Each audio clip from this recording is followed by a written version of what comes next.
What he's up to is picking me like chicken, shucking me like corn, stewing me like an oyster. I mean, he ain't put... I don't do sit-ups. I don't do chin-ups. I don't do nothing but get up through them guts with my Johnson, bro. The hell is you talking about, bitch? Anybody, I'll let all y'all know. My exercise is up to them thighs, bro. Believe that, bro. It's all about... Here's the Triple B and JOEB, and the Triple B, baby, Triple B and JOEB, rock, cock, and Joe Rally. Triple B and JOEB, and the Triple B, baby, Triple B and JOEB, rock, cock, and Joe Rally. We're coming in,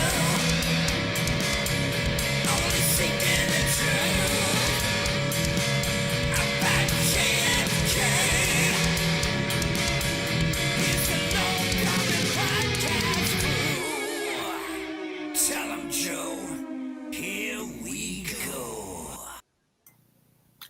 And here we go.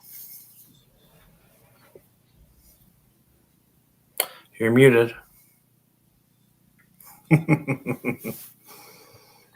Surprise, surprise, Joe. We have a new intro song. And no surprise, no surprise. I like it. The Joe and say it, here we go. I love it. Yeah, First like time hearing that, by the way. Yes, Roger worked very quickly on getting that new intro to me once requested. So props out to Lee Harold Oswald, right, for getting us that new music. Welcome into the show, folks. This is the Lone Gunman Podcast, episode number 321, The Basement Blunder. You know, sometimes, Joe, you got to get a little creative with these YouTube titles because, you know, when you talk about a sensitive subject like the one we're going to hit tonight, you got to get a little creative. I can't just put up there what I want to put up there. But we do have a special guest with us tonight. He is a JFK researcher and author coming to us live and in living color and from his car, apparently. From down under, Paul Abbott is with us. He is the author of the new book, Death to Justice, right? The shooting of Lee Harvey Oswald. And it is a thick boy. It is thick and juicy. So welcome, Paul, to the show. How you doing, sir? Yeah, good. Thanks, Rob. Oh, Joe, good to be with you both. It's I've always enjoyed your show, and yeah, it's great to any opportunity to talk with like-minded JFK assassination researchers and enthusiasts is fantastic. So great to be with you. Yeah, we're happy to have you here. And one thing that I did not know, but I have heard you on a couple other podcasts. You did an index to the Garrison files. Is that true? I did, yes, and that's actually what instigated this book. So what I did was I sourced the remaining Garrison folders, the files from Leno Sanek, and I scanned through them. I didn't read them word for word. It was literally I just started. How it started was trying to make sense of all these different reports and things. There's so much in there, 13,000 pages, and I just thought, wouldn't it be so much easier if, you know, that there was an index to all these names, and it's kind of like Forrest Gump, you know. Once I started, I just kept running, and yeah, I ended up turning out a spreadsheet that was I think 14,000 lines just of names, general context, to help anyone that's interested in Garrison, with how much or how little he was on the right track during his investigation. And probably the biggest takeaway for me with that was that he never stopped looking. You know, these are his own personal records, and right up until his death, and obviously his involvement with the JFK film, he was remained incredibly interested in obviously the assassination of President Kennedy, but a lot of other topics that orbited around it as well. So I'd recommend getting the files. They're publicly available as well. But if you're that bit more interested, my index should hopefully distill it down for you. You can Well, where go can straight. somebody, meaning me, find it? Yeah, so it's on my Substack. I've got a link to it on my Substack. So that's the Plug it Death to away, Justice. man. Plug it away. Yeah, Death to Justice, the shooting of Lee Harvey Oswald. I've got a link on there, and that will take you to refer you to Black Op Radio and Kennedy's and King, where the index itself is based. So absolutely check it out. I did it for free. I wanted to help other researchers and maybe dispel a few myths about how effective or ineffective Garrison's investigation was. Well, let's look at his materials, and this is a way to make it a bit easier. Yeah. So you say that kind of laid your path to writing this book. How do you get from the Garrison investigation to Ruby killing Oswald? Yeah, well, in one of the folders within this cabinet of documentation that Garrison had was literally named after the Dallas investigation into the shooting. Now, very craftily, they called it, and of course, this was done within about 2 or 3 weeks after Oswald's shooting. It was called Investigation into the Security regarding Lee Harvey Oswald. So their own investigation. I'm not sure if that's word for word, but the title of their investigation didn't even, didn't have the word shooting in it. It was all about the security. So just reading through these all of the witness statements, it just seemed that all the Dallas police officers that gave witness statements, it was all very cookie cutter. It was all very, nothing to see here. I didn't know Jack Ruby, and just starting to compare those statements with things that people had told the Warren Commission a few months later, when the Warren Commission went down to Dallas as of April of 1964. Things didn't line up. When we held statements that witnesses gave, there was inconsistencies, even with people's own accounts. So I just thought, surely there's it just made me look a little bit further, and that's where it started. I just collected all these statements, and I could see some really interesting little narratives and stories that had never been covered. The HSCA came close with its own 35-page, I think it was, summary of Oswald's shooting in 1978. But even then, they stopped very short. They for instance, gave 4 scenarios of how Jack Ruby could have entered the basement and do so perfectly in time to obviously be able to shoot Oswald as he was brought out. But that's as far as they went, and it's kind of, apart from a few researchers, no one had really ever delved into the conditions of Dallas City Hall. And as I uncover in my book, and it's all backed by statements, there are so many interesting little stories that may or may not have any bearing on the ultimate outcome of, obviously, Oswald being killed on live television. Yeah. Now, something just slightly off topic I wanted to ask you, because I remember some years ago, and I wish I still had the photo comparison, but I came across, it looks like an employee of one of the I can't remember if it was a radio station or TV station, but they were conducting it had to be a TV station, because they were conducting an interview. Somebody was, and this is, sometime in the later coverage, of course, after, right after the assassination, sometime that weekend. And you can see a guy sitting at the desk that looks a hell of a lot like Jack Ruby. But it's not Jack Ruby, but it really looks like him. Yep. I mean, it could be like his twin brother, pretty much. And that always intrigued me, that there could have been an actual news person who resembled Jack Ruby like that. You know what I mean? Yeah, I do know what you mean. And there's another photograph which, it's actually a still from camera footage in the hallway of the 3rd floor. This person was always being purported as Jack Ruby in the in amongst all the action there. And I think it was on Saturday night. And there's no doubt that Ruby he did go into Dallas City Hall. He did try entering the outer office of the Homicide and Robbery Bureau where Ruby Oswald was being interrogated. There's no doubt about that. He even brokered an interview for KRLD, one of the local radio stations, with Henry Wade, and you can actually listen to that on YouTube. So there's no doubt that Ruby was there, but there are, I know what you mean, there are photographs of people that have always been purported as being Ruby, but it wasn't him. And there was also a sighting, an alleged sighting of Jack Ruby outside City Hall as early as 8 a.m. on Sunday, November the 24th.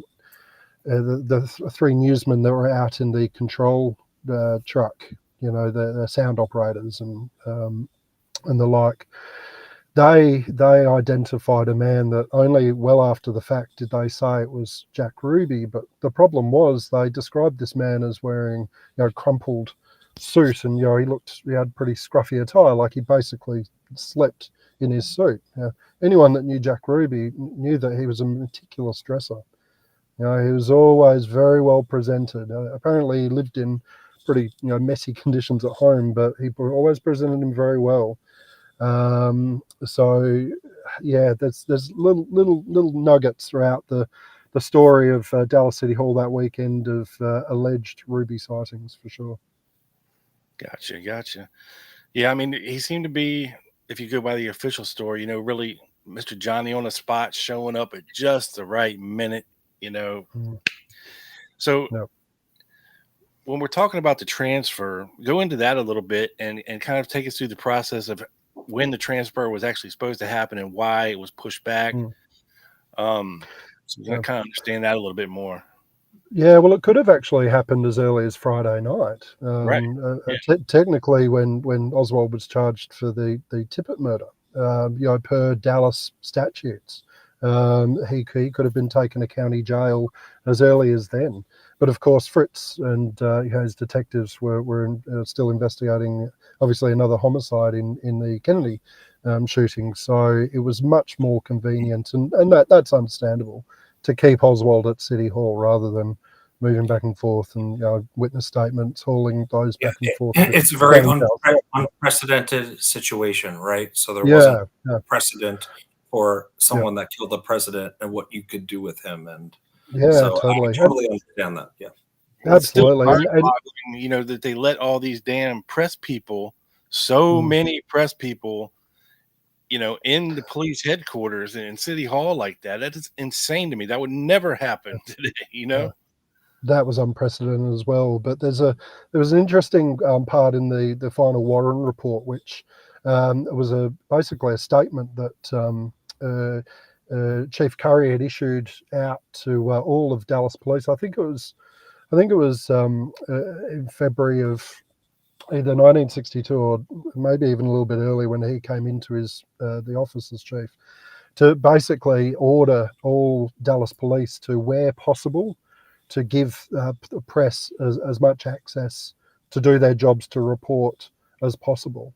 So it reads as if the Dallas police were using the media as their PR arm.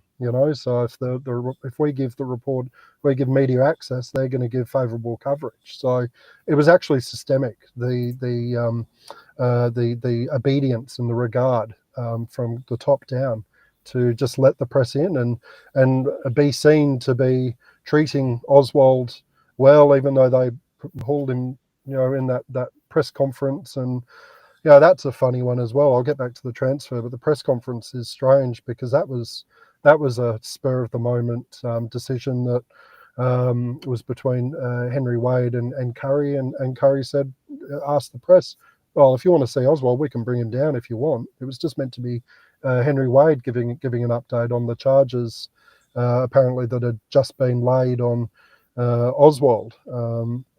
But he would have been a sitting duck right there at that press conference, Yeah, apparently Ruby was in the right there by the doorway as Oswald was that Oswald had been brought in and then led out of. Of course, we don't see footage. There is that photograph of Ruby kind of hunching down more towards the back of the Right. press conference room. That was in the basement of City Hall. Yeah.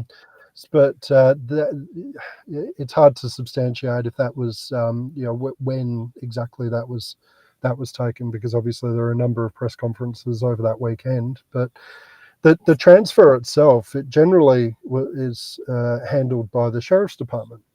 So come to Saturday afternoon, the 23rd, Chief Curry is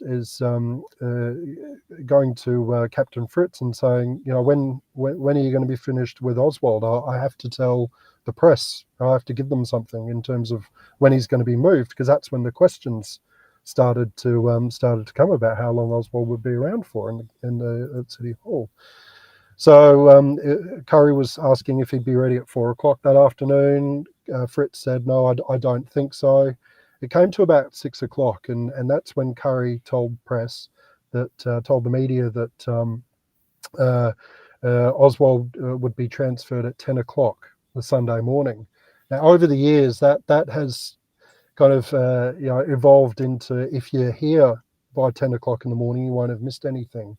But I uncovered, and I reference in my book a couple of reporters saying, no, it was 10 o'clock. Seth Cantor is a good example. He's probably one of the more well-known reporters there at the time. He wrote a couple of excellent books on Ruby in later years. He said that he actually slept in and woke up at, I think, 20 past 10 that Sunday morning and thought, oh no, I've missed the transfer. I'll go down to City Hall anyway.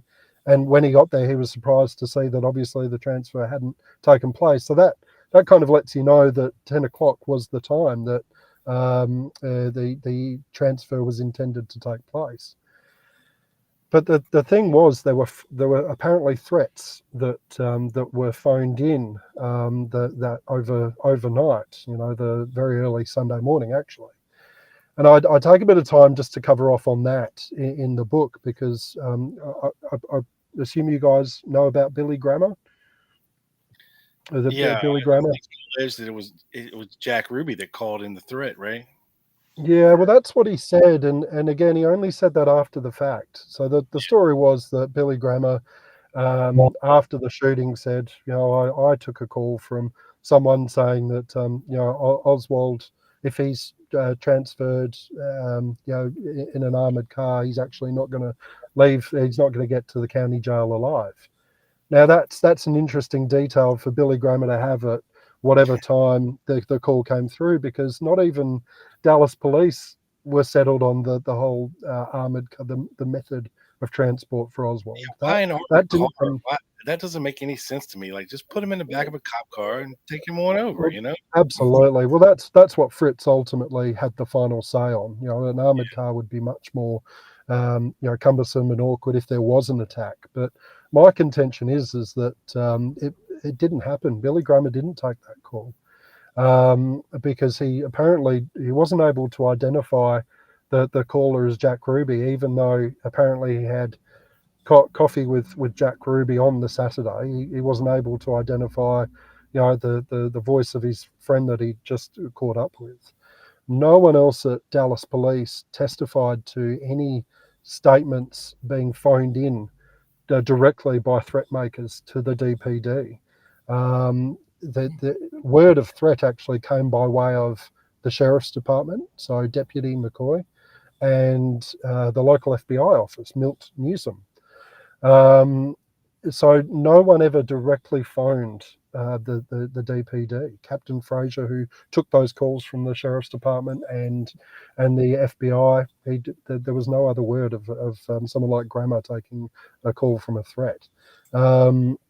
So it just does not line up, and it's convenient that he said, well, I did fill out an affidavit and gave it to my supervisor.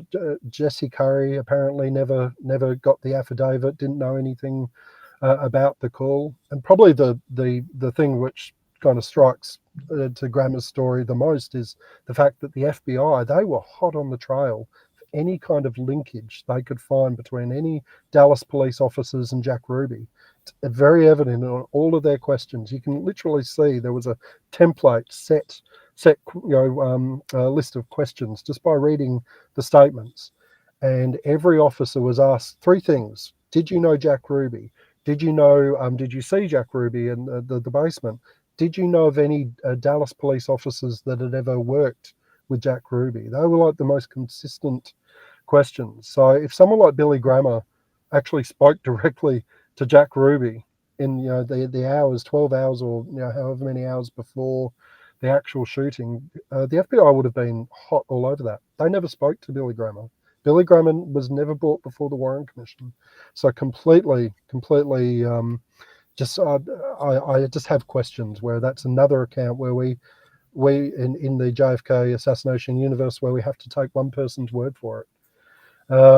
But anyway, the news of the threats that came through from the Sheriff's Department and the FBI office, I question the validity of those as well because, and it's in my book, but they seem to have literally come from the FBI. The FBI rang the Sheriff's Department and said, "Listen, we've received news of or threats from a committee that are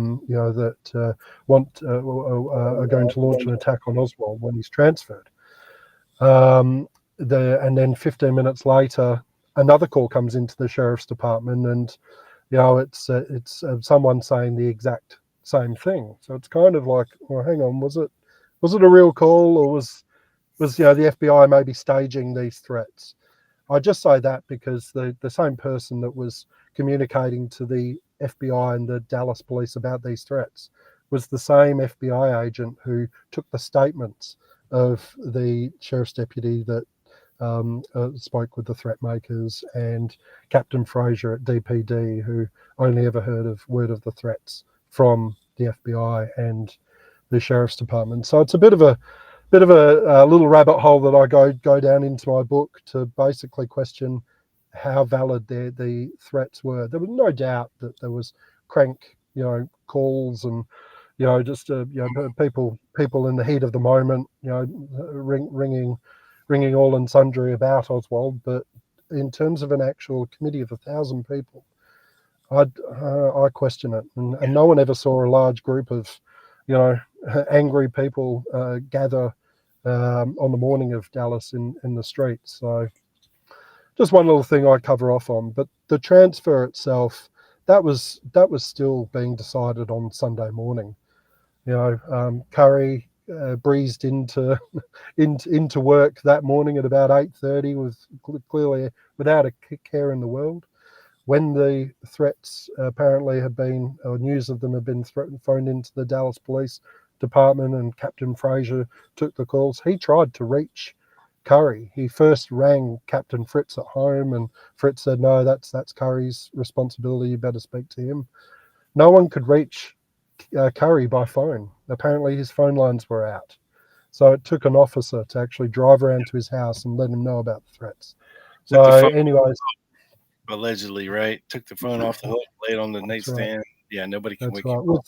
Yeah, just like it's, any other weekend where you maybe just want to get some sleep and kick back. I don't know. But it's still, there's even around 9:30, it still hadn't been decided if the Sheriff's Department or, in this instance, the DPD would transfer Oswald. Like, it's nuts. Curry was heard on the phone to Bill Decker saying, "Well, if you want us to, we will."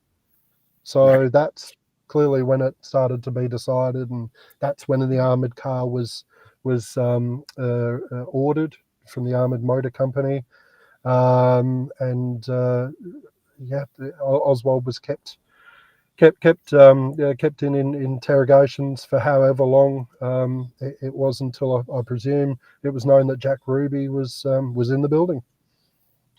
So, and you watch the footage, you kind of see Will Fritz come out in front, or either that or he was already out there in the basement. But I was just wondering if it was ever clear about who was in charge of the security of that basement, and was anybody vetting all of these press people? Yeah. So to make sure that they're actually press people, Yeah. So Captain Talbot, he took the initiative in terms of working out where to put patrol officers along a presumed the most likely way for the armored car to take Oswald. Because even at this point, it was a guessing game. Just straight down Elm Street. That's apparently the way it was going to go down. So anyway, Talbot summoned Patrick Dean to head up, being in charge of security of the basement, and with him was James Putnam. So, but it was ultimately Dean. So Dean corralled about 15 reserve officers. Excuse me, there's a loud car going by. A crowd of reserve officers to start searching the basement. Search of the basement, it was far from a secured and sealed environment because, as I pointed out in my book, there are at least a couple of reporters that witnessed the whole search taking place, and all of the posse, if you like, they literally it was all done for show. They opened up car trunks and removed some police rifles, shotguns, checked the air conditioning vents and things like that, but ultimately, the sub-basement level was never sealed. The annex building, that was just presumed as being closed down as it was most weekends. And officers like Roy Vaughan, Bobby Patterson and Ronald Nelson were put on the most likely points of entry for reporters to come in with the orders that only credentialed reporters and police could enter. But the actual search was not at all thorough. It was, and I have, as I lay out in my book, I have serious questions about Patrick Dean because in at least the 30 to 35 minutes before Oswald emerged, Dean did a strange thing. He'd actually posted 2 reserve officers in the car park of the basement. And that's where there were, and still are, stairs and elevators to the annex building directly above. And these officers were there. They actually helped clear out civilian workers that were just kicking back, standing around, just watching the comings and goings. They were completely out of the way. It would have been perfectly feasible for them to stay there. There were no security threat. These were long-term porters and maintenance workers, but they were cleared out as well. Anyway, it gets to 10:45, and the first of these 2 reserve officers is redeployed to traffic duty.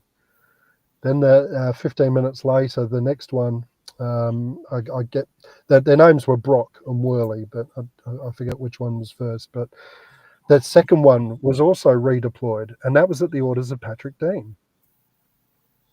Now, what that meant was that there was no one now to take guard of another point of entry into the basement, which was from the annex building directly above.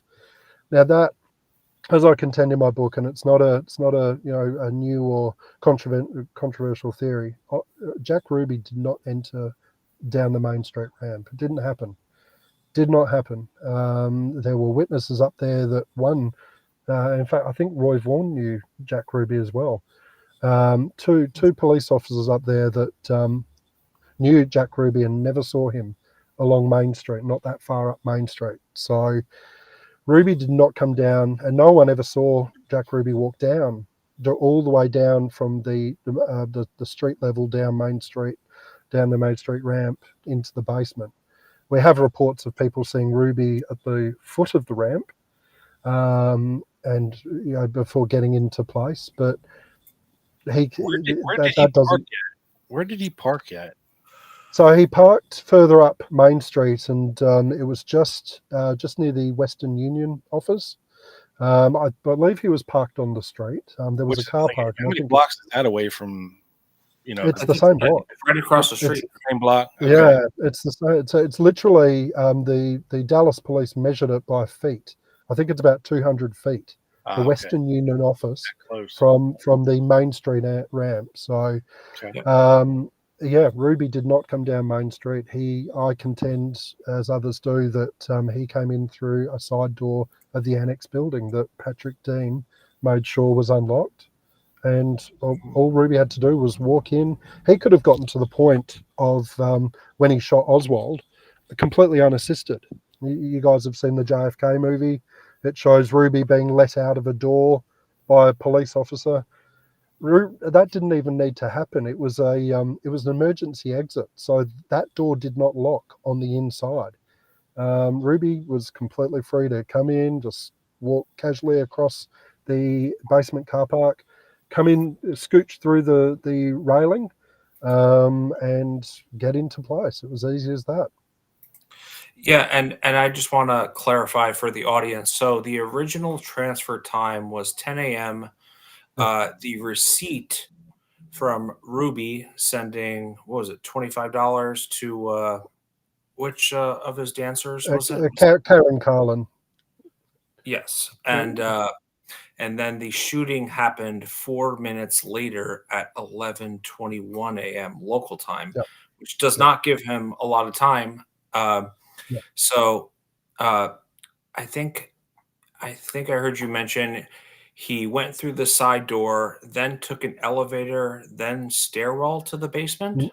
No, so it was a side door, which basically there was an internal fire escape stairway. So all Ruby needed to do was come in through the outer door, walk along a very short corridor, walk across some steps, actually go through the service elevator. There was actually a service door, like a back door to the elevator. Walk out through there and round the corner down one flight of steps, and he would have been in place. That would have taken him all of about 2 minutes. So I think he could have been there well and truly in time. Yeah, and of course the narrative is kind of he slept in, he was late, he kind of went to the police station and kind of it was kind of a coincidence that he arrived just as Lee Harvey was getting transferred out. I don't believe that personally at all. Look, I think some people have made the mistake that Ruby was signalled, because if you go on Google Maps now, you can still see that vacant block that separates the building of where the Western Union was at the time between the annex building and obviously the rest of the City Hall complex. There's very clear vision from the annex building, where someone could have looked out the window and seen Jack Ruby leave the Western Union office, and it would have been as simple as them walking back and giving the signal for Fritz to finally finish his ongoing questions, because he was clearly stalling that morning, and it would have been as simple as a signal to basically mean Ruby's on his way, let's start the transfer. So Ruby wasn't signaled, he was the signal. Yeah, and one question I have on the signal, do you think, and I've heard this said before, do you think the honk from the transfer car, the armored truck, could have possibly been a signal to Ruby that Lee was? Yeah, it's an interesting. It's a tricky. That's another very contentious one as well, because or a distraction. If you watch, there's really good footage, and it's on my own YouTube channel as well now. But there's a good 20 minutes worth of raw footage of the basement. And you can actually see, I refer to it a lot in my book because it's great for tracking people's movements and seeing who's who and doing what in the basement before Oswald's brought out. But what you hear quite often in that footage is that same car honk. I actually don't think it was the armored car. I think it was because there were two plain non-credentialed police cars that were going to take Oswald to the county jail. At the last minute, when we hear those honks, the testimony from one of the police officers behind the wheel of one of those cars was, I was surrounded by press. I couldn't see. I didn't want to run anybody over. So I think it could be as simple as and as innocent as that. Because if you watch when Fritz comes out, he looks around. He scans that whole scene. You can And see he's it got his very gun in clear. his hand. Like it's not Yeah, in his, it's in his hand. Fritz's hand, really? Yeah. If Yeah, you watch okay. the basement footage, look at Fritz's hand. As soon as he goes around Yeah. that corner, the gun is in his hand before Yeah, right. Ruby shoots Oswald. Yeah, okay. Well, I don't think Ruby needed any kind of signal because he had pretty, even though he was behind Blackie Harrison, who was a pretty big guy, he was the cigar chomping cop that you see in the Bob Jackson photo. Ruby actually I don't think he would have needed a signal. Like there was a nice big opening for Oswald to be let out, and of course Fritz himself left a big there you go, a big 5 foot 6 foot gap in front of Oswald. I believe that's Blackie in the tan overcoat there, right? No, so black, yeah, just the two hands that you see at the far right, that's Blackie Harrison. I had a better picture of Blackie with the cigar in his mouth. Yeah, that'd be the Bob Jackson photograph. That's now the Frank Johnston photograph. That one there, Rob. This one here. That was always touted as the moment that Oswald recognized Ruby. I'm not sure about that either because if you look at that other one, I think it's just Oswald looking to Ike Pappas, who asked the question, "Do you have anything to say?" Oh, yep, so that's the Jack Beers photograph that we've got on the camera there. Yeah, I got a lot of angles. Yeah. But that's the scary thing. There was more footage and more photographs taken that never surfaced. Yeah, because you would think, that if he saw Jack Ruby in the crowd, that he would be watching Jack Ruby. Instead of like right here, he's looking forward. He don't even see what's coming. You know what I mean? Yeah. And but if you zoom out on this photo, I was pointing out something else that's very interesting. This there's actually photo. Oh, okay. There's a microphone that's actually seen hanging down. This is the most commonly seen cropped version, but you had it up before when you first brought these photographs up. You could actually see a mic.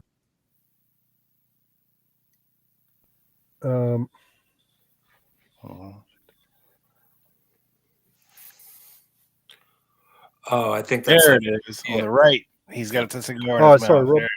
So I lost you there. So that's the Bob Jackson photograph there. Now there's no microphone that can be seen hanging down from the rafters. There's Blackie Harrison at the far right with the cigar. That's what I was looking for. Yeah. But there's another photograph where there is a microphone hanging down, and it's the expanded version of this.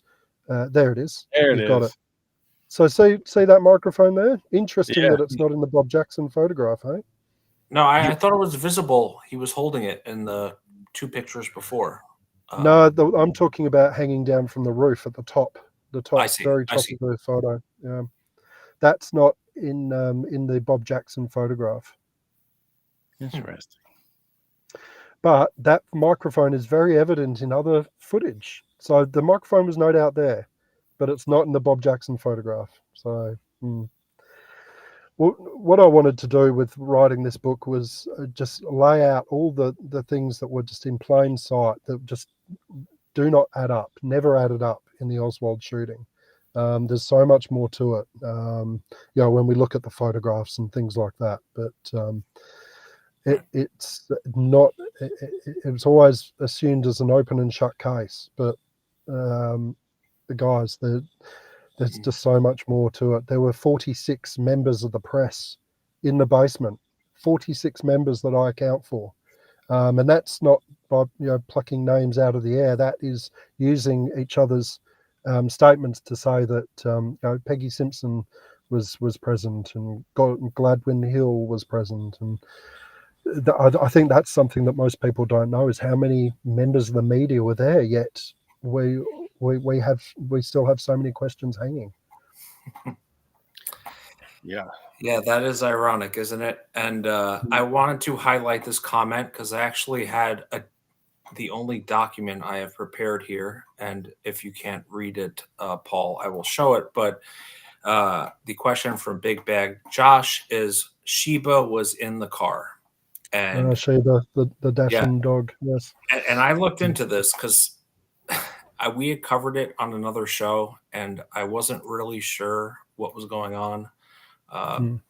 And hold on one second as I bring this up. But I found a statement from Andrew Armstrong and also from George Senator about Sheba. And why is this important?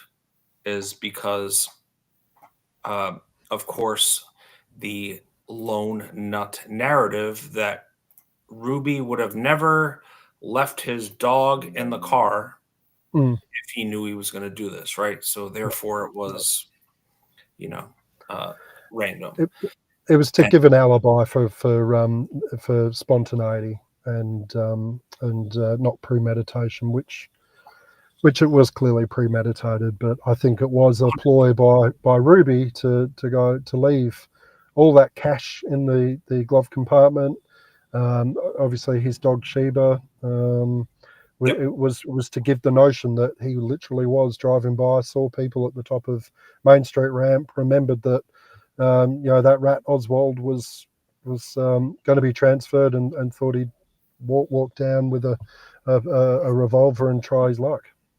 Didn't happen. Yeah. So I was looking in because I didn't know exactly what happened to Sheba, right? Because she was left in the car. And this is Andrew Armstrong's HSCA testimony, and I only have 2 slides here. And Mr. Armstrong, who was the African-American employee at the Carousel Club, he said, "When I heard that Jack shot Oswald, that's when I went down there and got the rest of the money and took care of the dogs, because I didn't want anyone to find that money in there, because I knew that was what Jack would have wanted me to do." I'm just going to read the next one. So I think it's Griffin who is asking this. Where was Sheba after Oswald was shot? And Armstrong says, now, that's another thing that I don't know, where Sheba was after Oswald was shot. Now, I am told that Sheba was in the car. And I don't know if you can see this, Paul, so that's why I'm reading it. Yeah, I can see it. Yeah, it's good. Armstrong continues. Now, I remember going and getting Sheba, and I don't remember whether I went to the police station and got Sheba, or whether I went to the Carousel Club and got Sheba, which you think he would remember. Interesting. Continuing.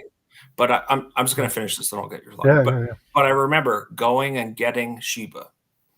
Now, I could have went to the police station. If I did, I would have had to get somebody to carry me. He means drive me.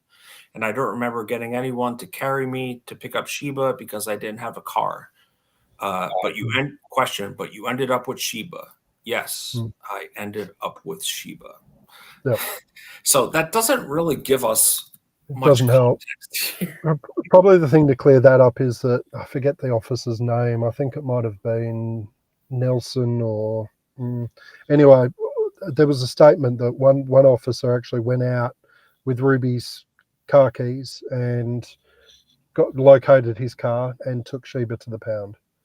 So was yeah. So obviously Ruby was a big dog lover, and I don't know if you know this, Paul, but Rob's gonna roll his eyes here, but I adopted a dog 2 months ago, and I named her Ruby. Not because I idolize Jack Ruby. That's a good dog name. She's looking at me now. But because the name was actually a male name, and I just wanted to pick a JFK name. But if you're a dog lover, you're either taking Sheba with you because you know this is a suicide mission, right? To shoot Oswald in that basement, and you want to spend the last couple minutes of your free life with her, or you had some type of arrangement to have someone from the DPD or otherwise come and get her. You're not leaving her in the car with the windows locked in November. I mean, it's just Yep. so it's not because I have a dog named Ruby. It's just interesting why he would take the dog and leave it in his car for this thing. So I found one other thing, and this is my last slide here, Rob. And this is from George Senator's deposition. I think this was in the Warren Commission. That's Warren Commission. Yeah. Yeah. And it says they're asking Mr. Senator, George Senator, about Ruby's dogs. It happened to be why he had so many dogs. His dog Sheba, who was attacked by one of Sheba's sons at a later date, gave birth to 6 at one time. What are you going to do? He had dogs. Mr. Hubert. So he kept them. Senator, yes, he didn't want to give them away. Where did he keep them? They were board in the apartment. He had kept them in the kitchen until they were old enough, and blah, blah, blah. So then Mr. Hubert asks, did Sheba stay at the club or his house? Mr. Senator, both. Jack goes to the club with Sheba, or Jack goes to the club. Sheba goes with him. Sheba always goes with him? Yes, this was the only one. I would say on rare occasions he would bring another dog with him or two, but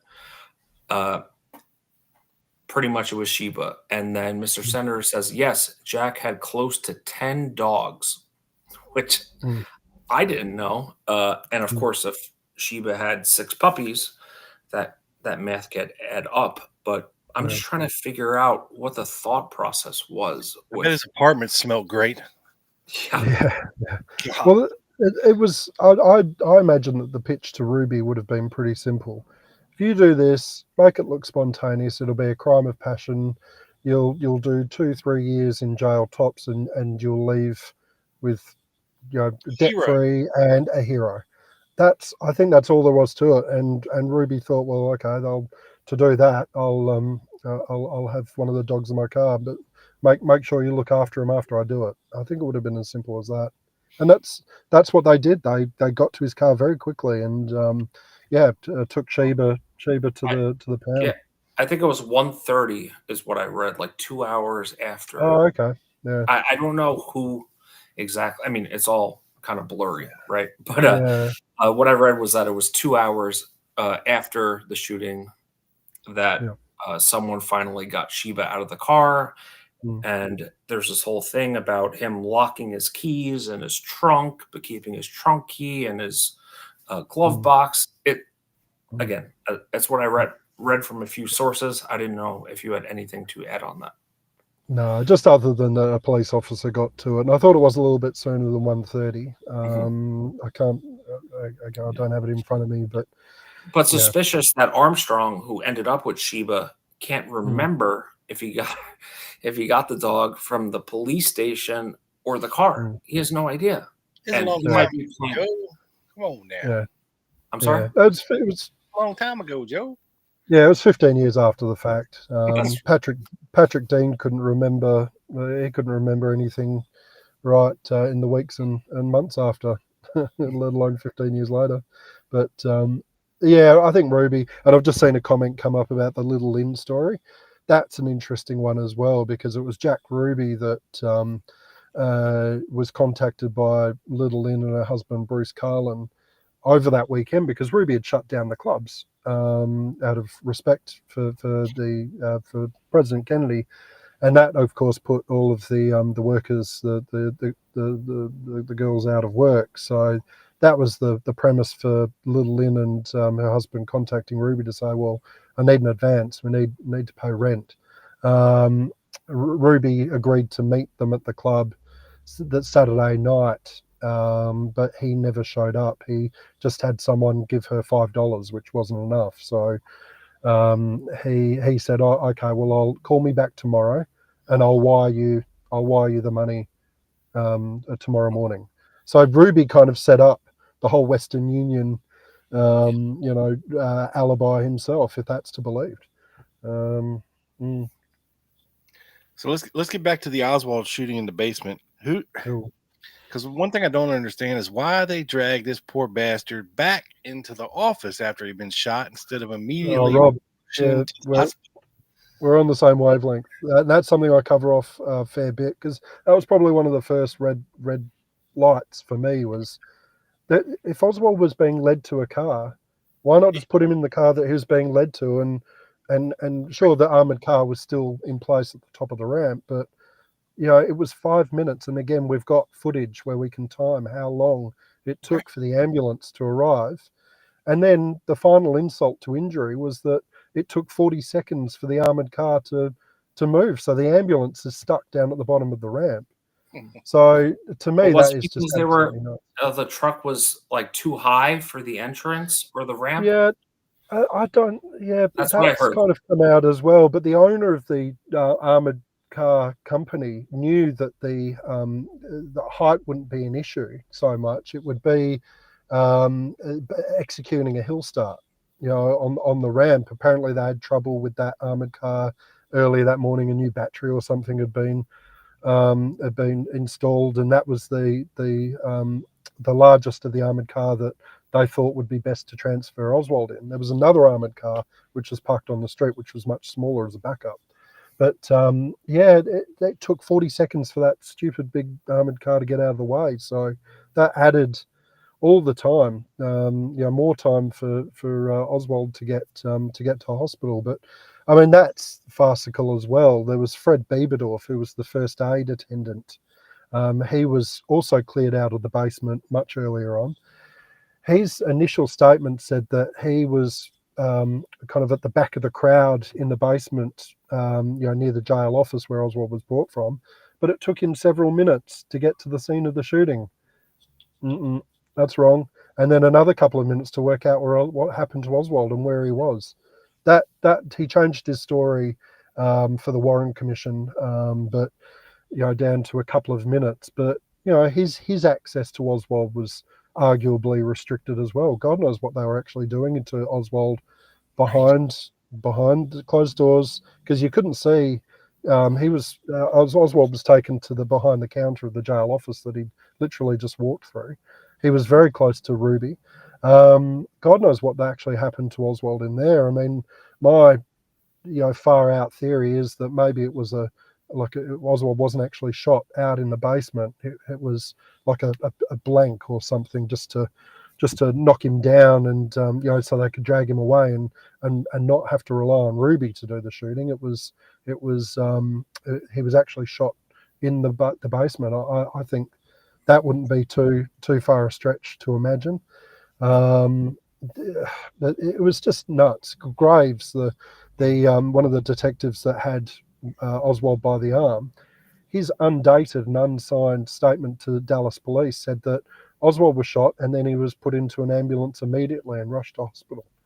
What was he looking at? That wasn't the case. There's just so many inconsistencies. And Jack Ruby said, "You rat son of a bitch, you killed our president." When you can't hear Ruby saying that. It's not picked up on Ike Pappas's recording, who was standing next to Ruby. There's just so many. It's like there were two different versions of the shooting. Like they're really. It's just crazy the amount of differences in people's accounts. Yeah, and is there anything to the the CPR that was given to Oswald that you wouldn't, in theory, give to a gunshot wound Well, victim? that clearly has to be a last resort, doesn't it? Apparently, it was so noisy in there that Bieberdorf couldn't hear a heartbeat on Oswald. So he just assumed that he'd expired. So that's when he started giving CPR. But then apparently, if you keep reading Bieberdorf's statement in the ambulance, Oswald regained consciousness in the ambulance because he was fighting to take off the oxygen mask that had been put on him. Bieberdorf's statements, it just reads like he couldn't even lie straight in bed, like he's all over the place. You guys know about those oral history interviews for the Sixth Floor Museum? Well, watch Bieberdorf. So in that interview, actually says that Oswald was shot in the office. Do you know what I mean? That's crazy. Absolutely crazy. Wow. Yeah. Well, real quick, But- Paul, before we let Yeah. you go, Yeah. because I saw it mentioned here earlier from the chat as well. If you just talk a little bit about Kenneth Croy and Westbrook, and the correlation between Tippit murder and the Oswald shooting. So John Armstrong does, obviously, the researcher John Armstrong does fantastic work on the Westbrook and Croy angle in terms of the Tippit shooting. Croy was present at the scene of Oswald shooting. He was standing by literally where Ruby was standing when he emerged. I think I'm not sure. Armstrong contends that it was Croy that escorted Ruby across from the basement car park to get into place. I don't think that was necessary. I think Croy was he was just in place. He was the person that Ruby was instructed to go and stand next to. I think it was as simple as that. Westbrook, I can't find any fingerprints of his directly on Oswald's shooting, but he was a part of the investigation into it. So, if we want to talk about Alan Dulles on the Warren Commission being the person that minds which doors are opened and which ones stay shut, I think that was probably Westbrook. I think he conceivably had, it's very possible he had something to do with the Oswald shooting as well, to finish the job, as it were. I just cannot find any. He's personnel too, so he's kind of hiring, signing things, and he would have known which police officers were close to who. Patrick Dean, he would have known that all the reserve officers that were on board, all that. So I think he was a good fit for the mastermind. But Blackie Harrison, if I can come back to him, that cigar guy, his movements for at least two hours prior to Oswald's shooting are unaccounted for.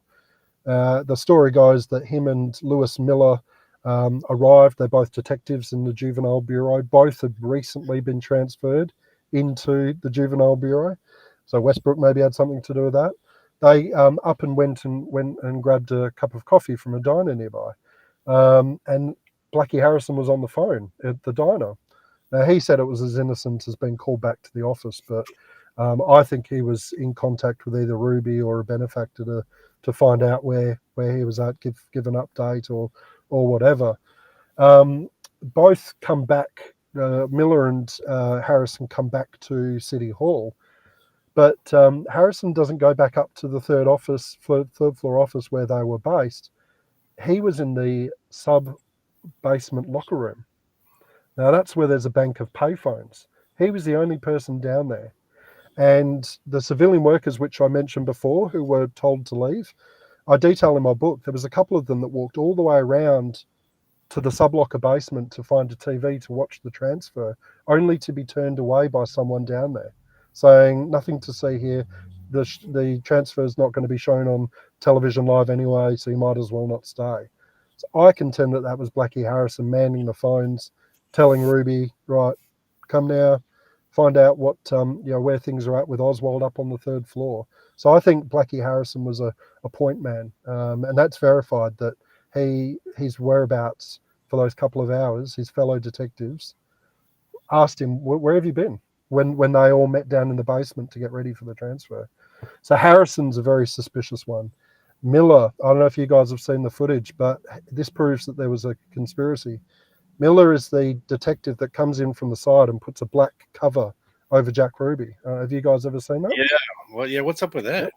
So that was Miller. That was Miller who went to the diner with Harrison, and witnessed the phone calls and everything. So how could Miller have possibly been prepared just in case someone takes a shot and they need to conceal the shooter? Lewis Miller was ready because that was his job. He was told, Oswald's going to be shot, you need to cover the shooter. Why? How? That proves there's a conspiracy right there. Yeah. Unbelievable. Well, Paul, one more thing before we let you go. I'm sorry. Yeah. I just wanted to highlight a question we had from one of our channel supporters, members, Tiny Dancer. Lavelle handcuffed Oswald wearing a white suit, and that white detective or homicide hat doesn't have one drop of blood on him or his hands. And my question to that is, was the shot from Ruby, was there an exit wound? No, I there wasn't. don't think so, right? No, So there wasn't. there might not have been. Okay.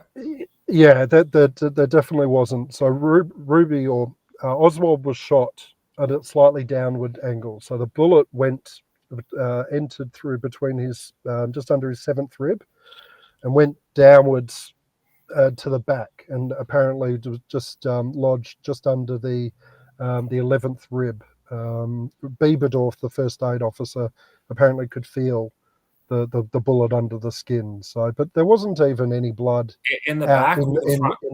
in the basement. There was blood in the jail office. There's footage of it, but even then, it's not that much. So, But where did he feel the bullet? In the back? in the back. Before it exited? Okay. In the back, yeah. So I could feel it just under the skin. So, look, my book really, the whole point was to scratch the surface. I'm going to keep working on this because there's so much more to it. I just wanted to show that in plain sight, all these funny, strange things took place in the basement, and then when we get down to dig a little bit deeper to what happened in the jail office, and the unexplained difference between Jack Ruby's hair neckline, when he's shooting Oswald, to how it looked in his mugshot, all those things. Why was Oswald taken to the jail office? That's next level stuff. Yeah. And it's right here in this book, Death to Justice. You can get it on Amazon. We're going to put the link in the description to this video. Yep. Also, check out Death to Justice Substack. For Thanks. a lot of other of Paul's goodies. And Paul, we thank you so much for giving us Thank this you. Thanks, guys. And I'll just also say I've got a YouTube channel, so all the footage that I refer to, Miller covering Jack Ruby with the black cover, that's on my YouTube channel as well. So that's Dallas City Hall Basement, 1963. Really super grateful to spend the time with you guys. Thank you very much. Yeah, man. And thanks for the questions, everyone. And it's been an honor, sir. Yeah, thank you so much, Paul. We're going to hang around and talk to people a little bit, but thank you so much for joining us. And have a great day, and hopefully we'll get you on again, and we'll talk some more. Hey, brother. I love that. Thanks, guys. Have a great one. Yeah, thank you. Thank you, sir. All right, folks. People are people. Welcome in our faithful chat. Let's say hello to some folks, Joe, because we didn't get to do that at the top of the show. We did not, but they understand, I'm sure. Yes, Cat Daddy Steve has, 9, 10 cats? I got one that's annoying the shit out of me as we speak. One begging to be touched. Touch me, touch me. Pet I think me. I heard her. Yeah, oh yeah. I can't imagine 9 all over me. My eyes would be puffy. I couldn't breathe. Oh. So let's see. We got James in the house, Tiny Dancer, Big Bad Josh, South to West. Oh, let's see here. Cat Daddy Steve, the Rocket Queen. We missed you last week. Tiny Bungled, GP Ideal. What's up, Will? We see you. Trey, of course. Shreveport Trey in the house. Who else we got in here? I saw a new name somewhere. Glenn Rocks, maybe. He's not new. Oh, he's not new. But yeah, he doesn't always get to catch the show live because it's so late over there for him across the pond. Oh. Ashley, what's up, Ashley? Ashley. That's good. Glenn was able to join us live this evening. That's always good. Moose Heaven is in the house. Man, I got to go way back. Garden and Guns. What is up? Big Claws in the house. Aunt Udine. It's a shame old Ruby left Aunt Udine in the car like that. That's terrible. She could have suffocated in there. Paul's in the house. Styles makes fights. Yeah, he was the one asking about Croy. This is the new name for me. What are the chances that Officer Croy was the first responding officer at the Tippett and the officer closest to Ruby when waiting to shoot Oswald? Yeah, this is sus stuff, and he's supposed to be a reserve officer of all things. Yeah. And I think he had something to do with the wallet, right? Found at the tip of the scene, or Well, am yeah. I, Yeah. getting that wrong? No, yeah. Somebody turned over allegedly turned over to him a wallet found Yeah. at the tipping scene. And he didn't ask their identity or anything, because Well, no, I don't think they ever actually said that it was a wallet because remember, after they arrested Lee Harvey Oswald, his wallet was in his pocket. But it's clear in the footage that Croy has a wallet in his hand. I don't know if they ever asked him about it officially, but yeah, there was Roger was here, David was here, Paul was here. Moose Heaven, yeah, Yeah. Gregory Stewart, and I saw Scott Edwards. Oh, Greg was here? I'm sorry? I didn't know Greg was here. Yeah. And I know Scott Edwards asked something. Welcome It is Friday. Please subscribe to the show, damn it. Yeah. And hit the like button. Yeah. Yeah, I always wondered, okay, so he's shooting Oswald. Like, hold on, let me pull this picture up because I was confused a little bit. Yeah. And did we say hi, Paula, and hi, David Arbuckle? Sorry. Yeah, not Paula, but yeah, with David, yes. Okay. So if you look in here, right, this is obviously after he shot Oswald because Oswald is in pain. Okay. So this is after the shot because I believe he was shot somewhere like probably where his elbow is, roughly. So I'm just wondering how the bullet clipped Oswald's aorta. Because your heart's like in the upper middle of your chest. Unless that bullet was just ping-ponging around inside his rib cage and just tearing it to shreds. I don't know, which is possible. But and can you put that back up 1 second, Rob? Sure. From that angle, I mean, it's obviously possible that blood could have got on what's his name? His chest, Lavelle's, and his suit. But from this angle, it looks like, I mean, there would have been blood splatter anyways, right? Well, I think there was burn marks like on Oswald's sweater. I think he got that nose of that gun right up on Oswald's sweater and shot. Right. You see what I'm saying? So if Oswald has a sweater on, he has a collared white shirt and most likely a t-shirt on. So when you're that close with a snub nose revolver like that, and you're shooting down at a downward angle or even straight in like that, it's quite possible there was no blood splatter. Yeah. Definitely. If there was no exit wound, you know what I mean? Like once you get him laid on his back, you know, he might start leaking. You know what I'm saying? But I don't think there was any immediate blood splatter. You know, maybe if he would have caught him at a different angle, yeah. But if you see a picture of Oswald at his autopsy, you can see where the wound is. And I should have tried to find that, and I might try to find that while you talk, Joe. Okay. Just to give everybody a better idea. Sure. So Ashley just said, I think Bill Simpage has done very good work on Croy. Of course, Reserve Officer Croy, very suspicious character. Yeah, Ashley, Croy is extremely suspicious, and of course, Westbrook, and yeah, the Tippett thing is like every aspect of this case, kind of a crazy rabbit hole, but I don't know. I think Croy, and chat, correct me if I'm wrong, I don't think he stayed on with the DPD very long after this. I think he left. Or Croy, you're talking about? Kenneth Croy? Is that who you're talking about? Yeah, I'm saying I'm not sure how long he stayed on. I know he was only there for a couple months before, and a reserve officer, and of course Paul's book And to his credit, he knows like the name of all these different reserve officers. There was about a dozen in the basement when Ruby shot Oswald, and even more outside. He knows all their names.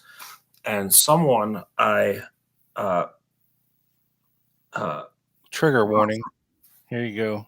okay, there you You go. see that wound right there on the the side of Yep. his abdomen. Yeah, so like your rib, like below your heart's on. No, it's on. Heart's kind of in the middle, towards the top, between your pecs, between your boobies. Right. That looks like a big wound for a gunshot. I mean, Well, if it's right up on him, and he's catching. I mean, most of that's probably like a burn, like yeah. powder burn. Hmm. I mean, it's not like a gaping wound or anything. You know what I mean? Yeah. And if he was real close, it would have been mostly powder burn with an injury. Hmm. But on a side note, I do have a picture from Oswald's autopsy of his junk flopping around on display Okay. that I will not be showing here. Thank you, sir. But no, just to finish up on what I was saying, Paul knows a ton about every officer and reserve officer, and there was this guy he had mentioned in another podcast. Shout out Robbie and Out of the Blank. I think that's where I heard this from. I can't recommend this book enough. I mean, there is a ton of stuff in here about everything you ever wanted to know about the press that weekend, the Dallas police. I mean, it is, like I said, this boy is thick. Thick. Yeah. Thick. Yeah. I love it. And I'm sorry, Rob. I just wanted to say the Willie Newman reserve officer, who is very sus apparently, was interviewed 4 times by the DPD. I guess it was an internal investigation. And that might be on the DPD archives. And I was going to ask Paul about the documents of those and who was running that internal investigation, whether it was the Criminal Intelligence Division, the whatever that was called for the DPD. But Paul knows a lot about all those little details of who the reserve officers were, where they were standing. So, sorry. I see why you're laughing now, Rob. And yes, Colleen, he was very emaciated. Yeah. But I'm pretty sure they already drained him at this point of most of his bodily fluids. So, I mean, that could account for a little bit of it. I don't know. Back then, Joe, did they prepare bodies with formaldehyde, or did they just drain the fluids back then? I don't know, but I guess somewhere in the middle, maybe. Maybe they did some type of. I didn't know how recent of a ritual that was. I don't know. Yeah, I do not either, sir. Huh. Interesting. Yeah. Well, maybe we'll have to look into that. Maybe I'll Google it right now. Maybe. Oh, let's see. Live research. What's it called? Is it formaldehyde, or what do they put in the body? Is that formaldehyde? Come on, Chad, help a brother out. Yeah, it's the that makeup stuff. Yeah, I don't know. We preparing dead bodies, embalming fluid. That's what it's called. Come on, people. Okay, well, that doesn't help. AI it says it started back in 2600 BC, Joe, with the Egyptians. Wow. Yeah, with the pharaohs. Yeah. I mean, I'm sure there was some aspect of that, but I mean, come on. I'm talking about present day. You got to specify when you talk to AI, Rob. Yeah, you know. Let's see. Influence of psychic. Oh, hold on. Okay, Oh, hold on. and Early speaking of, American embalmings. Hold on here. okay, 20th century practices. Hang on. Give me some dates, people. Modern Sure. embalming. Doesn't say when it started. And speaking of AI, Rob, did you know that the Chat GPD or Chat uh, No, I'm not familiar with GBG. GPT tried? There's a new update going on, and they tried to lie to the developers to try to get the current version living on. So, AKA AI is like kind of sus and doing her own thing here. Sorry, I just read that this week. Yeah, I don't know. It's something to think about. But I mean, he was a skinny dude. I mean, I think he was like 135 pounds soaking wet, which is for a guy who's 5'10, 5'11, that ain't much. Yeah. You know, like that dude hardly eating. Yeah. But when I you're mean, that skinny, I'd be surprised your if he was that. hog is huge when you're that skinny. Yeah, I was gonna say I would be surprised if he weighed that much soaking wet. I mean, he looks like 150 almost. I'm just saying what he looks like, of course, but he was not a thick gentleman. And yes, Cat Eddie Skeeve, formaldehyde / formaldehyde. Formalin. Formalin, yes. Yes, fentanyl. Yeah. Spelled Methanol, methanol. Who knows? But that wouldn't have added, of course, any. Or like Tiny said, just a little piss and vinegar, be fine. Whatever they put in that son bitch, it didn't last past 1980. When they dug him up, he was rough, like he was down to skull. So whatever they did to him, couldn't have been much. Yeah. But yeah, I think there's a lot of suspect things when it comes to Ruby shooting Oswald. You know, that whole weekend and what Ruby's doing is just suspect as hell. Yeah. You know, it almost seems like they maybe wanted to get to him that night at the midnight press conference. You know, because that was kind of like a last minute thing. Ruby was there as well. Ruby had his gun with him there as well. They came to find out later. So, you know, it's hard to say. You know, this would have been the last chance, the very last chance for anybody other than law enforcement to get at this guy and kill him, right? Because he was headed to county with Decker, and I have to believe that Sheriff Decker at the county jail would have been a whole lot more stricter on protocols than these Keystone City cops. I mean, like I was asking Paul about, you know, it's just, I mean, I get it that this is an unprecedented event. I get that. You know, you have the death of a president in Dallas, but to just invite the press into your place like that without putting up a little protocol is insane to me. When you have a hallway filled with reporters and you're squeezing by with Oswald in handcuffs, I mean, it's just silly to me why they would let all, you know, at that point, you know, okay, you want to let the press in, that's fine. You know, pick three, you know, pick a local, pick a national, pick an international, and say, all right, you're the chosen three. You get the coverage. You know what I'm saying? Instead of just letting everybody and their brother in there and just having total and utter chaos. Mm-hmm.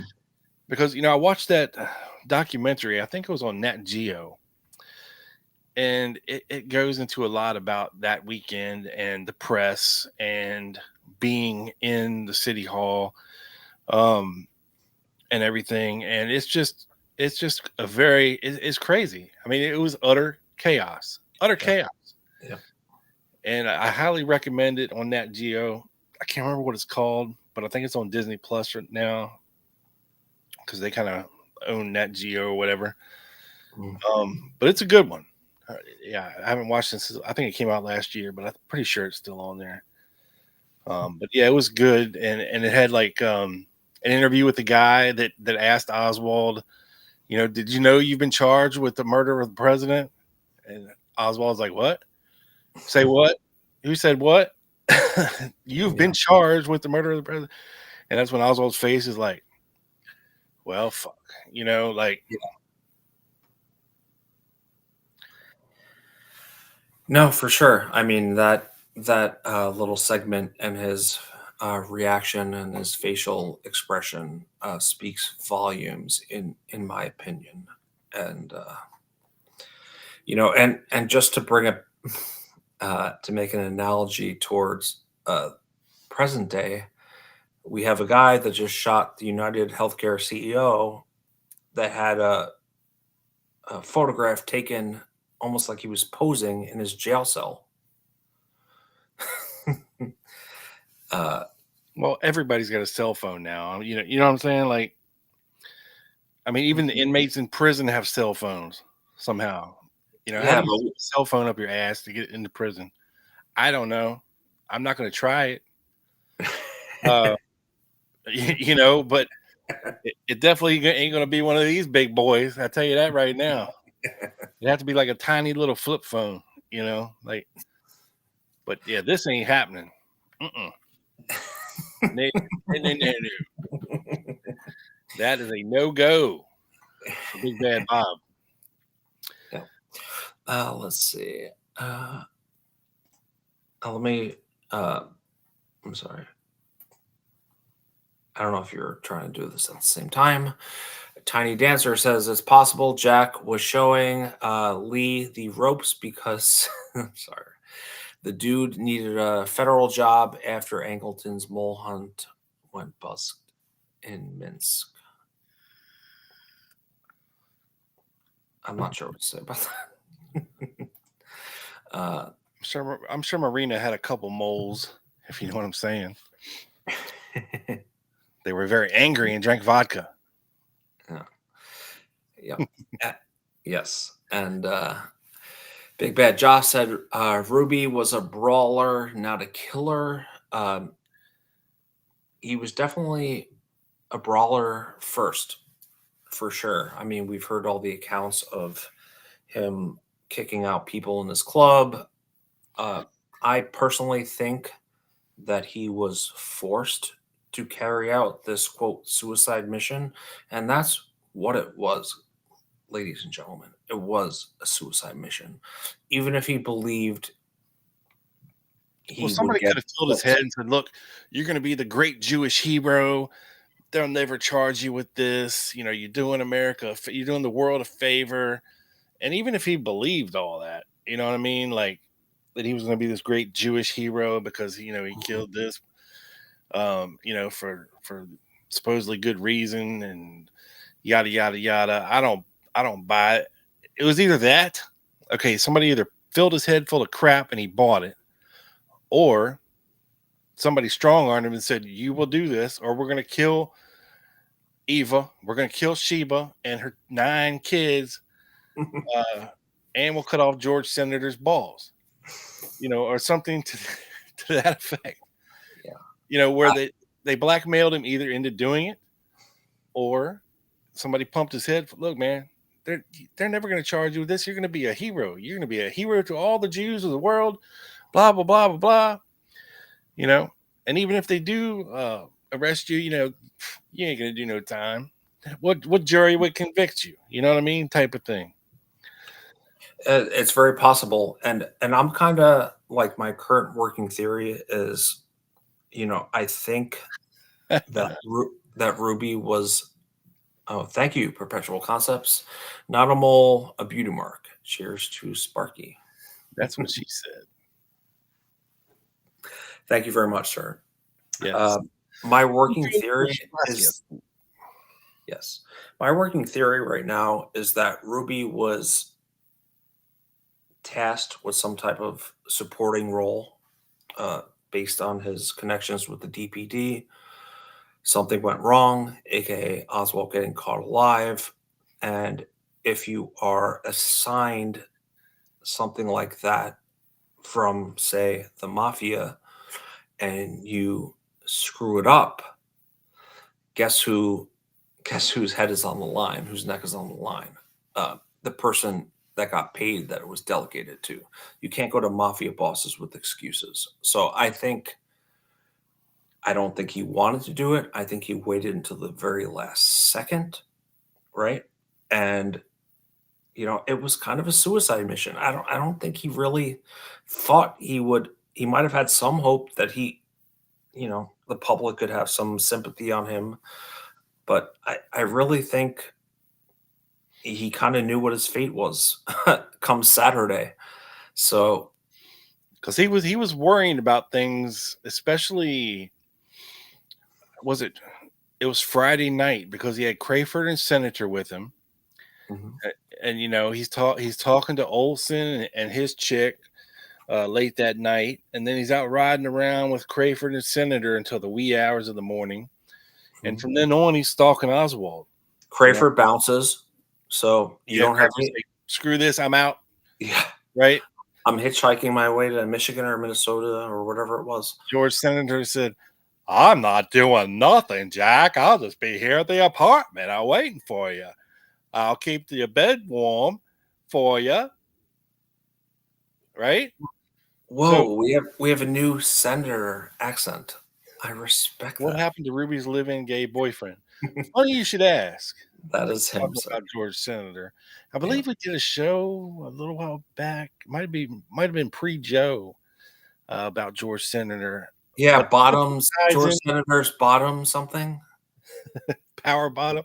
Yeah, George Senator Power Bottom. Is that what that it was? was before me. Yes, sir. But I believe it also tied in with the Martin, wasn't it? Didn't he leave? He left Probably Jim Martin, to which move was the in. lawyer. Jim Martin, who was a lawyer, one of the lawyers met in Ruby's apartment the night of the assassination, or the night that Ruby shot Oswald. Yeah, the 24th, and that was Jim Wilford Martin. We Yeah. know our Martins, guys, and two people at that meeting ended up dead like less than a year later, except Martin, I believe. Yeah, except Martin and Senator. I believe Senator lasted a little bit. I think he might have lasted till like the late 60s, early 70s, and then he just got lost to history or dead. One of the two. I'm not sure. Yeah. Yeah, for sure. Yeah, you're right, Trey. Trey is the GOAT in terms of remembering all former episodes. So yes, sir, it is exactly that. And it's just this, and that's why I kind of wanted to bring up Sheba with him and just prepare those couple documents, because I don't know what the hell he was thinking with bringing his dog to that hit. I am pretty sure he knew what he had to do when he left and went to the Dallas police station. So why not leave the dog at home with George? With Power Bottom George. And and my only rational thought is that, hey, I want to spend a few more minutes with my dog before I do this. And again, I would think you would just say goodbye and then go do what you got to do. Or you knew some friend at the DPD would get her, assuming it's a she, shortly after. But I read something that it was like 2 hours, which, I mean, if you left the windows cracked, would have been fine in Texas in November. But it's weird. It's weird. And like pretty much most of this case, nothing makes sense. But one thing I wanted to ask Paul was how much money did Ruby have or have in his car when he got arrested. I've heard about $1,000, which would have been 10 grand. I've heard it was 70 or 90,000, which would have been, or 7 or 9,000, which would have been 70,000 or 90,000. I don't know. I've heard it was enough to get him out of debt with the IRS. I think he owed the IRS like $7,000 or $8,000. So why would you do that then? Are you leaving it in your car to be like, here you go, IRS?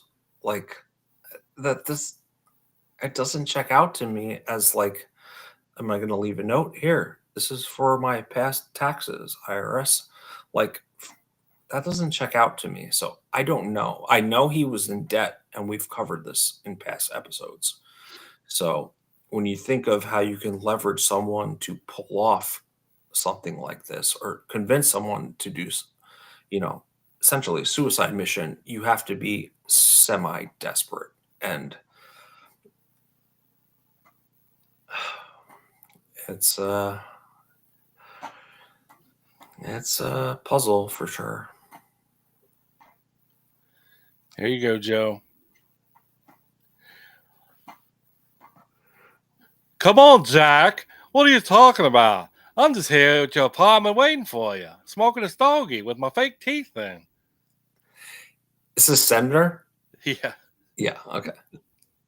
Wow. How you doing today, Jack? Come on over here. Let me get in position. I'm a power bottom, I can take anything.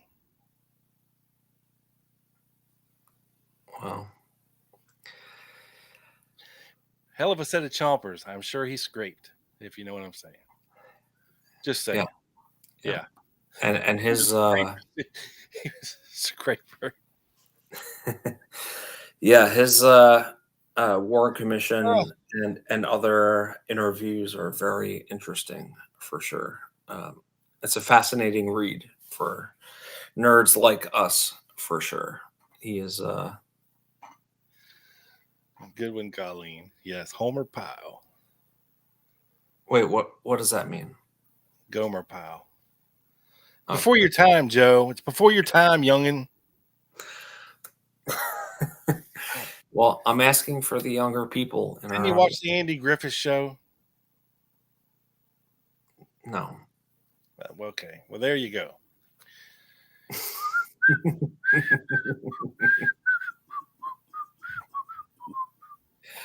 Yeah, but yeah, but we had a lot of things that I had a few more questions I want to ask about Paul. Unfortunately, he only had an hour, and granted, he is on the next day in Australia. He is in the future in the metaverse. But maybe we'll have him on again. I definitely had a few more questions in terms of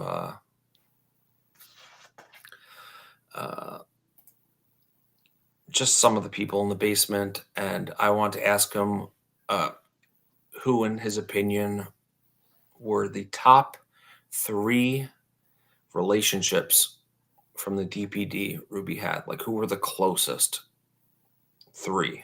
Or hang on, Joe. Jack. Let me take my teeth out for you. Hold on. All right. That's better. I'm ready.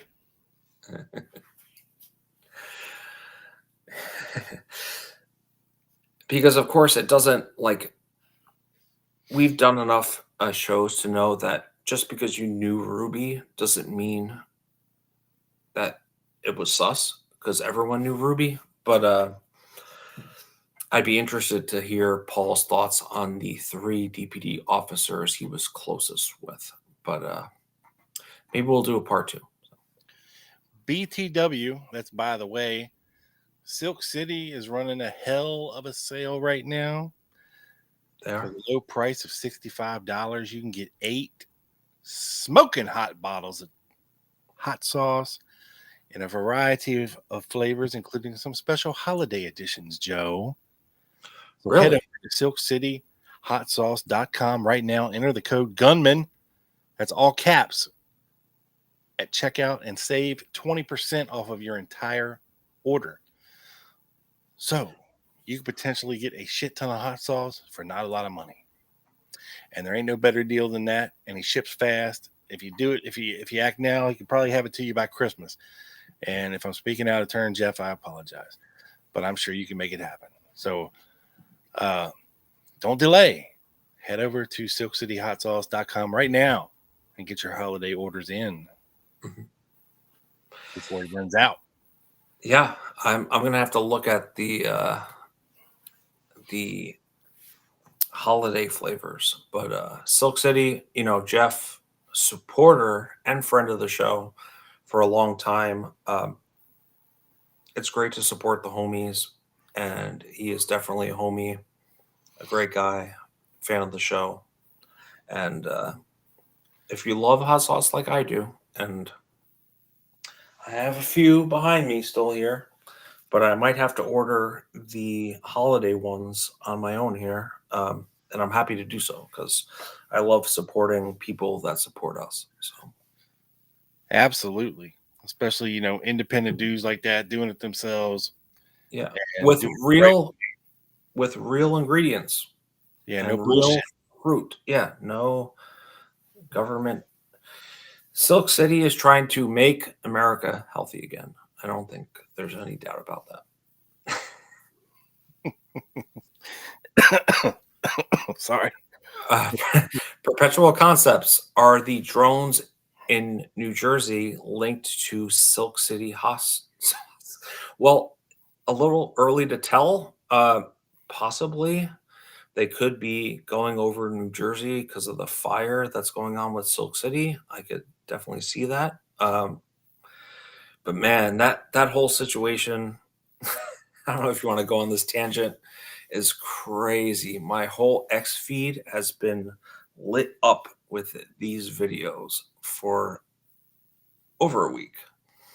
And I actually predicted a fake alien invasion before the election, but I might have got the timing wrong. It might be after the election. So, TBD. Thank Yes. you. To be determined. Yes. Josh is asking, why did Ruby freak out about General Walker after the assassination? He did.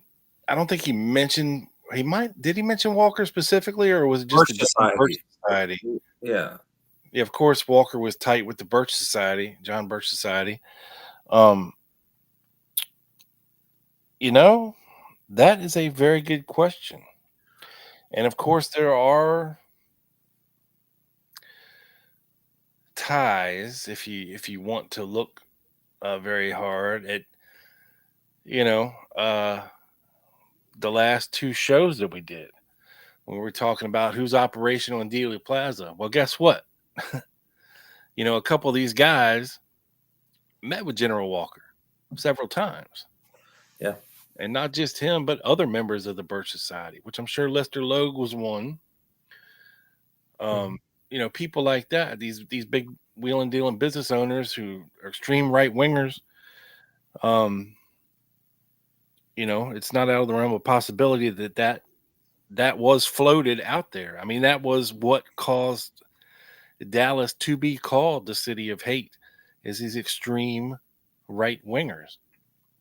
Hence the John Birch Society and people like them. I think it was more of a general comment than a specific accusation. I think he could have used the term extreme right wingers in place of John Birch Society, and he would have meant the same thing. That was just more like a, calling a tissue a Kleenex type of thing. Yeah. And Tiny, to answer your question, I don't think it was not stuffed grape leaves. I think that was basil. That was with I just pulled up the picture with the mozzarella and the tomatoes and the hot. Tiny, you're turning Joe on with all this Italian food talk. Yes, that's what she does, Rob. We don't want to see Joe's bolognese sauce tonight.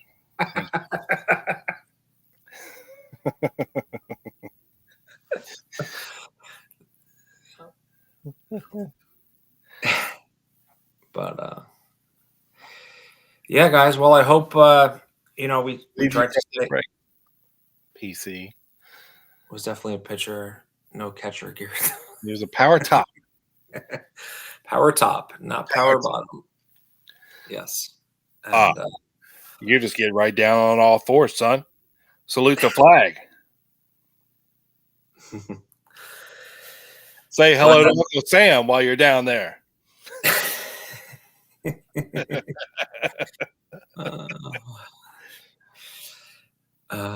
Well, guys, I just want to thank everyone for tuning in with us tonight. As always, we are glad we were able to stick around for a few minutes after Paul left, address some of your comments and questions. And of course, as always, we will be back next week and with a new topic that is TBD. Maybe the members only on Wednesday. We'll figure out what it is. Maybe I'll make it to this one. Members only this Wednesday. Yes. TBD as well. Joe was Jacob Dylan this past Wednesday. Yes. And I apologize. On a headlight. I apologize to Rob and the members for not making it. But you disappointed many, Joe. I know. Oh. It was just me and Tiny hanging out. We had a great time. Oh, is Tiny cheating on me now? Yeah, we didn't need you. That's what happens when I don't show up. Many caught the replay, but it was just me and Tiny live. That was it. Us two. Oh. I have not listened yet, but I will. So, again, everyone, our members, I see Paula, Bungle, Tiny, Perpetual Concepts, everyone kind of making comments, and everyone that has joined us for this episode. We will see you next week. And do we have Dino to bring us out, Mr.? We do if you get off that goddamn button. I'm not on the button. I thought you were on the button. Somebody's on the button. I'm not touching it. I didn't touch it. What's his YouTube channel name? It's what was it? What did he say? Dallas Police Basement 1963? It was long. I will figure it out, and I will link it in the description of the video. Yeah. I may have to do a little investigating first, though. But as soon as we get done here, I'll update with a link to his book that you can purchase on Amazon. Like I said, it's worth the money. It's a thick boy. It's a good read. It's packed front to back, 400 and some odd pages of goodness. You know, he's a good dude. Paul Abbott, Australian, one of the good ones, for sure. Yeah. And we thank Paul for taking the time out to join us this evening. So I guess, Joe, without further ado. Yeah, and if you'd like to become a member and hang with us on Wednesday nights, we do a preview, and we generally do it like a mini show, you know, like an hour long of other stuff. You know, you get 4 extra shows a month. I mean, what more could you ask for? Any more Joe is good, right? Hopefully Trey won't be stuck in where the hell was he this past Wednesday? I forget now. I think he had to go to a birthday dinner or something. Who knows? Oh, Christmas party. Christmas party. Yeah. He was getting drunk at his company. In Shreveport. Yeah. At the Gay 90s Club. That's what I'm hearing. Hey, totally understandable, Trey. No hard feelings, bro. Yeah. No judgment. Wish we were there. So let's see here. Let me. Where's our Dean Andrews workaround here? There we go. It sucks we don't have the video anymore, man. You know, like, damn it. That's the one thing I don't like about Restream is we can't play video here. But next best thing, people get to see us dance, I guess, for a minute, which is awkward as hell. And but that's okay because we're here to entertain. So dance, monkey. Thanks, folks. Peace out, and we'll see you next week here on the Lone Gunman Podcast. Dino.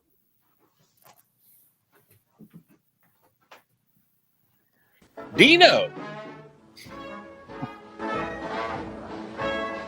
So Lee's with the dance hospital? Oh, you gotta get Ruby. It is an episode about Ruby. Ruby. Hey, Ruby! Hey, girl! The greatest lies are told in the name of truth. Yeah. The greatest crimes are committed in the name of justice. The quotation is Jim Garrison's.